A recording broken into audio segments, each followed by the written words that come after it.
Deep in the low country, where the ground never fully dries and the air hangs heavy with the smell of moss and river mud, there sits a house most folks around here pretend not to see.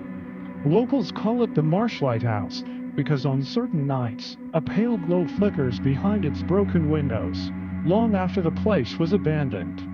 For decades, hunters, fishermen, and the occasional lost traveler have reported the same thing, a soft whisper drifting through the pines.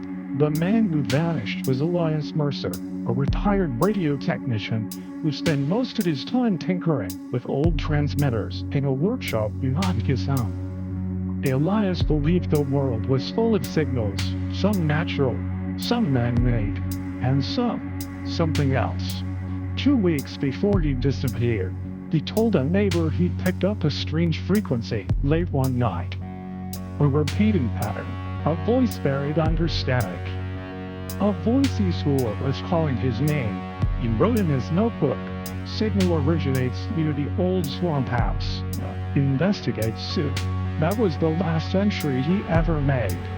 On the morning of October 12th, Elias loaded his truck and drove down a long gravel road that cuts through the whispering pines forest. Fog was thick that day, the kind that swallows sound and makes the world feel smaller. A hunter later reported seeing Elias's truck parked on the shoulder, engine still warm, driver's door open. But Elias himself was nowhere in sight. The hunter said he heard something strange too.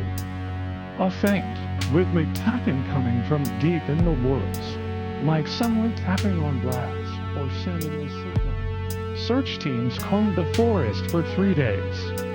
They found footprints leading off the road, straight into the trees, and then stopping abruptly, as if the man simply stepped into thin air. But the strangest detail came from a deputy who swore he heard a whisper while searching, a whisper that seemed to drift between the trees, moving with purpose. He said it sounded like a voice repeating the same phrase, "Come back, come back." He refused to return to that section of the forest after sunset. Elias's truck was recovered a week later. By then, vines had already begun creeping over the hood, as if the forest was trying to claim it. Inside the cab, investigators found his radio equipment still powered on, battery nearly drained. The receiver was locked onto a single frequency, one that emitted a low, pulsing hum. Technicians later analyzed the recording. The hum wasn't random. It had structure. It had rhythm. It almost sounded intentional. A volunteer searcher reported seeing a light deep in the woods on the second night, a small, flickering glow moving between the trees. He followed it for nearly half a mile before it suddenly vanished. When he turned to head back, he realized something chilling. He couldn't hear the other searches anymore. Couldn't hear the dogs, couldn't even hear his own footsteps. The forest had gone completely silent, as if it were listening. The search eventually pushed into the swamp behind the Marshlight House. That's where they found Elias's final trace, a single boot, half submerged in the mud. No footprints around it, no drag marks, no signs of struggle. Just one boot, sitting perfectly upright, as if placed there. The swamp water around it was unusually still, even with the wind blowing. One deputy said it felt like the whole place was holding its breath. Locals still avoid the path leading to the Marshlight House. They say the air feels wrong there. Heavy, charged, like the moment before a storm. Some claim they've heard tapping sounds coming from the trees. Others swear they've heard a voice whispering their name.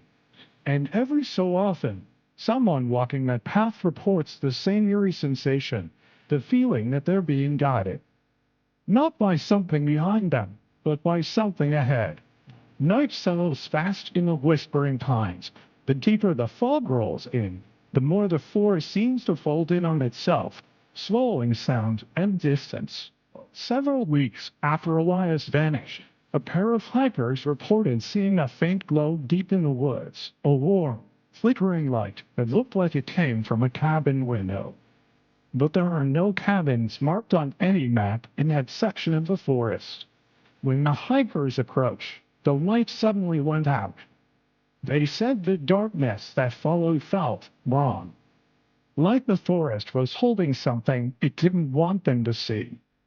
One of them claimed he heard a voice whisper from behind the trees, not calling for help, but warning them to leave.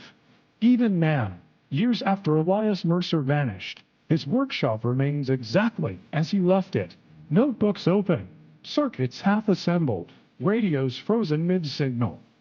Some say if you stand in that room long enough, you can still hear a faint hum coming from the old receivers. A low, steady pulse that shouldn't be there. Technicians who examined his equipment claimed the frequency he discovered didn't match any known broadcast. It wasn't local, it wasn't atmospheric, and it wasn't man-made. Whatever Elias heard out there in the whispering pines, it followed him home, and long after the forest goes quiet, the radios still respond, as if someone or something is still trying to answer back.